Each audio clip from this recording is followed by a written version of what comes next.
Hello my friends, and welcome back for another video.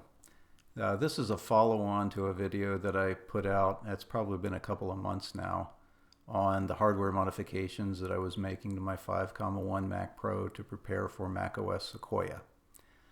When I left the last video, I had all of the hardware that I wanted to put in there except for the graphics card, the Vega 56 GPU.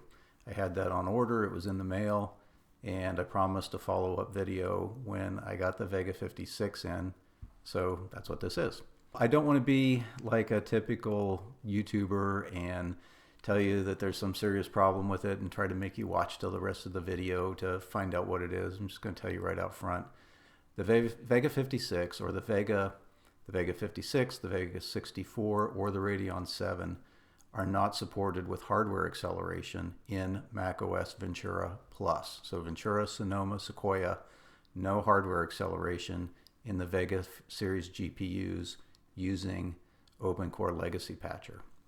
So I had not seen that. I completely missed that. I read all kinds of things. I watch YouTube videos on these upgrades and had missed that the Vega series is not supported in hardware acceleration. And what I'm talking about is video encoding and decoding. Their hardware acceleration means different things in different scenarios, but yeah, for video encoding and decoding. So like for example, this video that I'm shooting right now that you're watching, I have a Sony Handycam AX700 camcorder with an HDMI out going into the back of my Mac Pro through an Elgato CamLink capture card. 4K video. There's no reason that this video needs to be 4K for its content. I'm doing it in 4K to show that the 5.1 is still a viable platform for 4K video shooting, recording, editing, streaming, whatever you want to do with it. It does depend on the hardware acceleration though. If you don't have hardware acceleration, this video would not be as smooth. The CPU in the Mac Pro just can't keep up with compressed H.264 or H.265 encoding for videos like this. And so way back in Mojave, Martin Lowe and others figured out how to activate hardware acceleration for video encoding and decoding on the 5.1. And ever since then, it's been a great machine to do video recording and editing on. And I don't care about the CPU. I know the CPU is slow, but it doesn't matter because it's shifting that workload to the graphics card, which is very fast and very efficient at encoding and decoding video. So with the RX 580, the Polaris generation architecture from AMD, that works all the way through Sequoia. So if you leave your RX 580 in, you can continue to use hardware accelerated encoding and decoding. However, I wanted to move to the Vega series because I want to play games in Windows on my 5.1, and that's a big part of the use case that I still have for it. That I still turn it on sometimes. I have other computers, but I do enjoy using it for Windows games from time to time. So I wanted a higher performing card than the RX 580. I want to be able to play in 1440 ultra wide, which is what my display is. And I want to get up to 60 FPS. This card doesn't exactly do that. I'll show you some of the gaming performance. It's okay. I can play 1440 games in it acceptably. I can kick down to 1920 by 1080 or I think 2560 by 1080, whatever the ultra wide is, and play them with higher frame rates. So I have those options. So at the end of the day, I'm happy with it as a game machine. But not being able to hardware accelerate video coding and decoding really forces me to make some decisions. So I'll talk about that later in the video. For right now, let's take a look at the card and we'll put it in the machine, start it up, and see how everything works.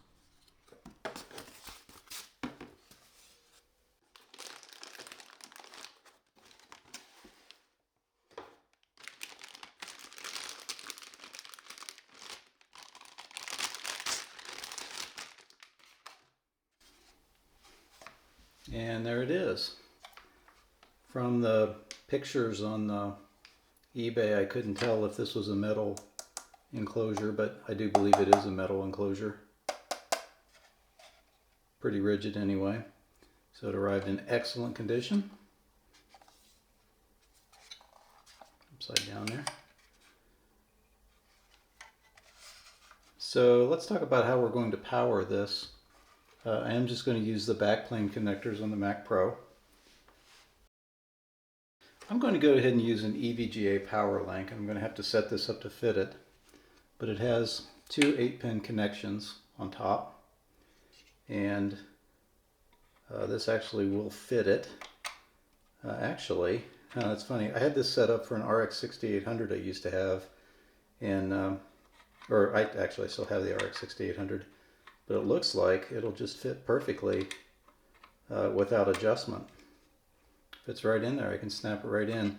But I was going to mention that what you do is within the EVGA box, there's a wrench, and you can set it up any combination of 6 or 8-pin inputs or outputs. But you take these covers off on each side, and use an Allen wrench to loosen these individually, and you can move them back and forth so that they space just correctly to fit into this, and get the side where it needs to be, and just snap it in there. But since I don't need to do that, I'll just go ahead and put the covers right back on. So what this does for me, it does a couple things. One is it'll take any combination of 6 or 8-pin connectors in here, and this EVGA PowerLink wouldn't care whether I put 6 or 8 pins in there. It puts all the power in here onto a common rail that goes in here, and there's some capacitors in here that help to smooth out any power spikes. So with this card, it has a total board power of 210, and you read some of the articles and they'll say, well, it takes up to 230, 238 watts. And that seems like it might be a little too much for a Mac Pro. But actually I'm not worried about 238 watts. I'm more worried about these little microsecond bursts of a lot of power, and if that's going to be a problem. But this has capacitors in here to smooth that out, so hopefully it does that. So the way I'm going to power this from my Mac Pro, these are the mini 6-pin connectors that'll go into the backplane. And so it's a mini 6 by 8-pin connector. I'll plug one in there. Plug one in there, and then connect the power link to the card.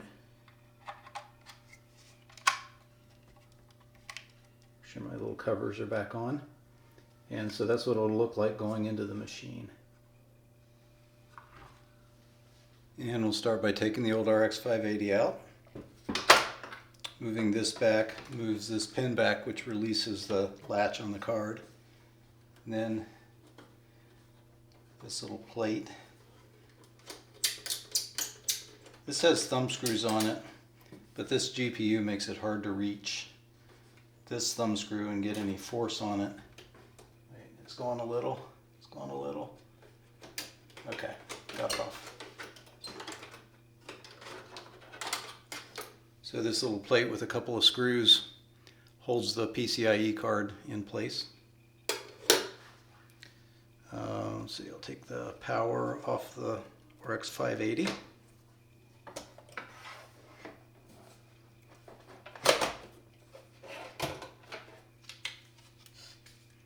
that away for now.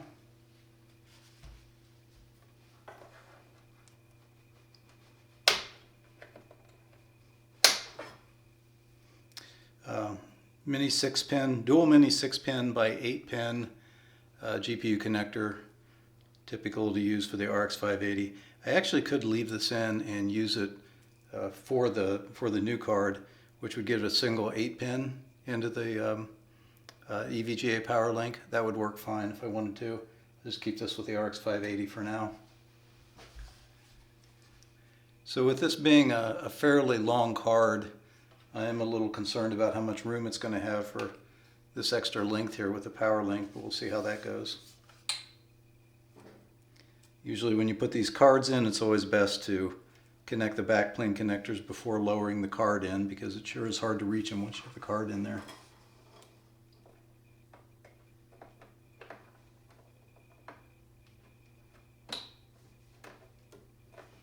Okay, they're nice and in there.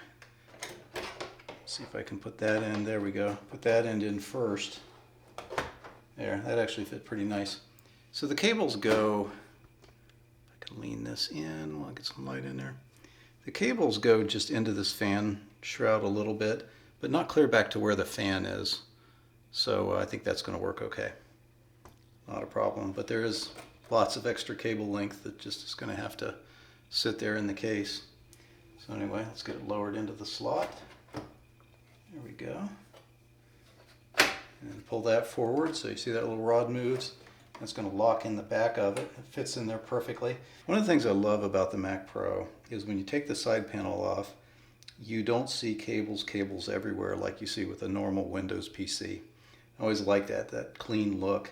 I like GPUs that have a kind of a clean look with the black that goes with everything.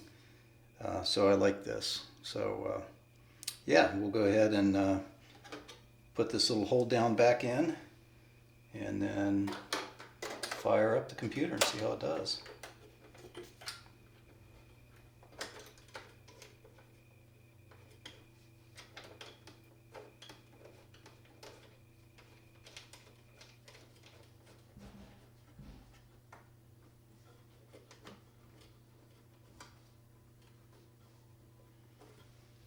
Did you notice how many tools I used for that? None. All right, so boot the computer up and what happens? Black screen, no display whatsoever. Dead card?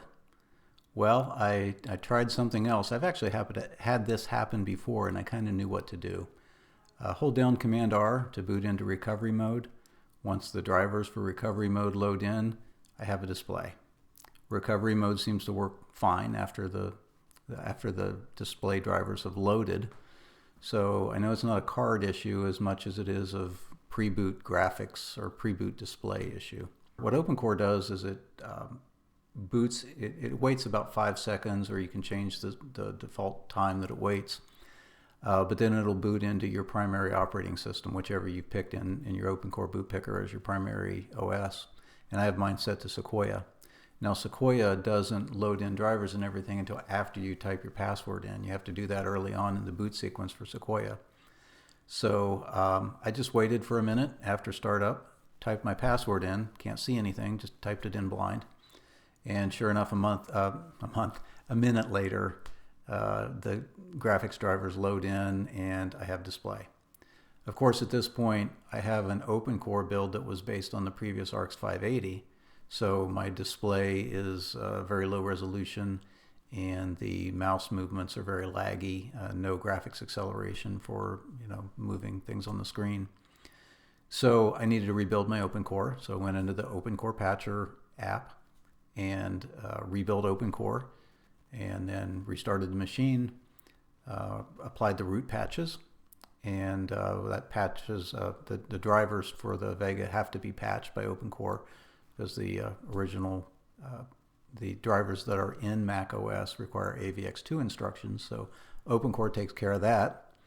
And then once that's done, I have high resolution graphics, I have smooth mouse movements, everything's working fine when I'm in the OS, after I've booted into the OS. I still can't see the boot picker, so if I want to choose my Windows boot drive or my Monterey boot drive, I can't see that in the boot picker. So I've had this happen before. It happened in my RX 580. And what seems to happen a lot is these cards have VBIOSes that are modified. On Windows machines, they're either used for mining or for gaming. They try to put modified VBIOSes that increase the performance of the card. And the way you fix that is you go over to TechPowerUp and you find the correct VBIOS, the original VBIOS that the card shipped with, and load it on the card. So I'll very quickly walk you through the steps in that. I've gone through that with my RX 6800 and my RX 6600 XT videos in detail. So if you want to see the video of how you go through that, you can watch those videos and get a better pictorial video. But what you do, you depend on TechPowerUp.com a lot, and thank you to the people that create and update that website. It's a wonderful tool for all of us to use, and thank you. First thing you do is you download the GPU-Z utility.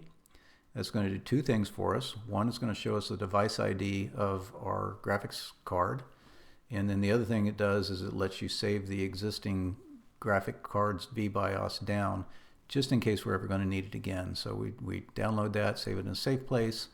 For my purpose, we can pretty much forget about it after that. But if I ever need to put it back on, I have it. But take note of the device ID. So there are two parts to the device ID. And then you go into the GPU VBIOS database on TechPowerUp.com. Find your find your card by manufacturer model, and then you have to find a VBIOS that has the same device ID as your graphics card. So there are two parts to the device ID. The first part is called the device ID in the VBIOS database. The second part is the subsystem ID. Those both have to match what's on your card. If you get a VBIOS that isn't the right one for your card, AMDVBFlash won't load it. It'll refuse to load it if the numbers don't match. So you have to find the one that's right for your card. And I was able to find two that matched my device ID and subsystem ID. And so I picked one and downloaded it from GPU-Z onto my local drive. Then you download a program from TechPowerUp again called AMDVBFlash. I don't use the current version of AMDVBFlash because I like the nice Windows interface that they had on the older versions. So I use version 3.22. Go down and click on the thing that says show older versions and download 3.22. That's the one I use. And if you're not using the very newest generation of cards, which if you're using a 5.1 Mac Pro, I don't think you are, 3.22 works fine. You don't need anything newer.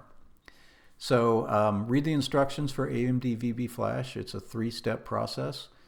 You load a driver. There's a driver file that you have to run. You run AMDVBFlash to load the VBIOS that you downloaded to your card. And then you uninstall the driver. The driver has a security risk to it, so make sure you uninstall it after you're finished flashing the card. I did this all on my HP Z440 workstation. If you don't have access to a Windows workstation, you're going to have to find a way to get your Mac Pro booted into Windows, because I only know how to do this in Windows. But okay, so we have the VBIOS we've downloaded. We have AMDVBFlash loaded on our Windows computer. We have our Vega 56 inserted, installed into the Windows computer. And then you run AMDVBFlash, you pick the file that you downloaded, it programs it, and then we're good to turn off the Windows computer, put the card back into the 5.1 and restart it. And of course, once I did that, it worked fine. So it was a VBIOS problem. And once I have the correct VBIOS downloaded from TechPowerUp.com, haven't had a problem since. It's working great. So then viewer David Daniel had told me after my previous video in the comments, he said, you know that Ventura Plus doesn't support hardware acceleration for the Vega GPUs. I hadn't heard that at the time, and I was really hoping David Daniel was wrong, but David Daniel was right. So I loaded VideoProc, ran the little utility that's within that program that tells you whether or not you have active hardware acceleration. And as David Daniel said, there is no hardware acceleration on the Vega 56. And, like I showed before in the video, it says that on the OpenCore page. It's just I had not seen that and not seen it. So yeah, no hardware acceleration. Gaming wise, I think it does pretty well.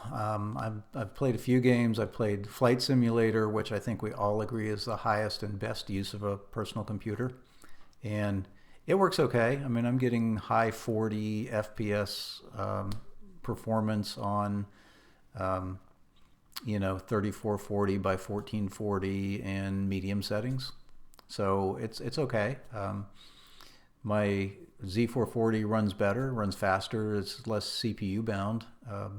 The Mac Pro does pretty much run the Vega 64 at 100% when I'm running the program, so it seems to be GPU limited, not CPU limited. But it's, if high 40s and low 50 FPS doesn't sound very good. It's actually pretty good. In Flight Simulator, it's pretty playable because you're not panning around like this all the time. You're moving forward mostly, and that frame rate is really pretty good to play the game at, or run the simulator at that. Metro Exodus. I've played some Hogwarts Legacy. I'm having a problem with settings on Hogwarts Legacy, but I'm getting in the low 40 FPSs using a lower resolution and upscaling to 1440. It's playable. I'm able to play it. Metro Exodus plays quite well, really. I've run Shadow of Tomb Raider benchmarks. I've run Forza Horizon 4. Forza 4 Horizon.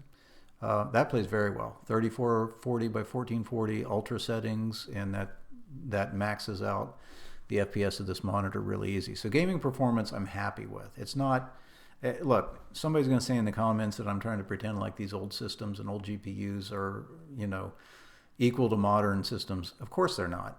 You know that, right? But the point is that, do you want to play a game on it? Yeah, you can do that. Do you want to edit video, create video on it? Yeah, you can do that with these systems. They still work for that. That's what I'm trying to say. Now we come to the decisions. Where do we go from here? So Sequoia doesn't have webcam. Webcams don't work on Sequoia. Doesn't have hardware acceleration with the Vega 56. I can solve the hardware acceleration problem by going back to Monterey, but I don't want to go back to Monterey because I already have software that doesn't support Monterey. So like Blackmagic, for example, on Resolve 9, Resolve 9 works on Monterey right now, but Blackmagic doesn't support Monterey with Resolve 9. So any point update could break compatibility with Monterey. It's just dumb luck right now that it still works. So I don't really want to depend on that. I do want to run the latest Resolve 9 because I'll have that on all my computers and have the same version of Resolve on my computers. That's important to me. I could go back to Sonoma. That would be supported under Resolve, and I would have the webcam support under that, but I wouldn't have hardware acceleration with the Vega. I could put the RX 580 back in, but then that doesn't have the gaming performance that the Vega 56 has. So, I feel like everything is aligned in the same direction, telling me what I need to do, and it's actually what I'm doing right now. I am recording this using a camcorder into an Elgato Cam Link into my Mac Pro 5.1 in Windows because everything works. OBS uses AMD hardware acceleration just fine in Windows. DaVinci Resolve is supported in my current Windows 11, and I have hardware acceleration in that. I think if I buy the studio version, I'm going to get better, snappier timeline performance because of the way that it uses hardware acceleration in the program itself. And I'm at the point where I'm ready to buy DaVinci Resolve because I've gotten that usefulness out of the program. And I do believe, as much of a miser and a cheapskate as I am, I do believe in paying for software if it's useful to you, rewarding the people who developed and fund future developments for the software. I think that's important to do. So I'm ready to pay the $295 one-time fee to move up to Blackmagic DaVinci Resolve Studio. So guys, I'm sorry, but that's the answer. Gaming's better in Windows. I mean, argue with me all you want, but it's true. Video editing now, it seems like that's pushing me into Windows. Why do I still need to run Mac OS on this computer? I mean, I have a laptop that I can run Mac OS on, and I really don't need to do gaming, video editing, anything high performance on this computer in Mac OS anymore. So I think that's the answer. Kind of migrate all my workflow to Windows, and that's what I'm going to use this computer for.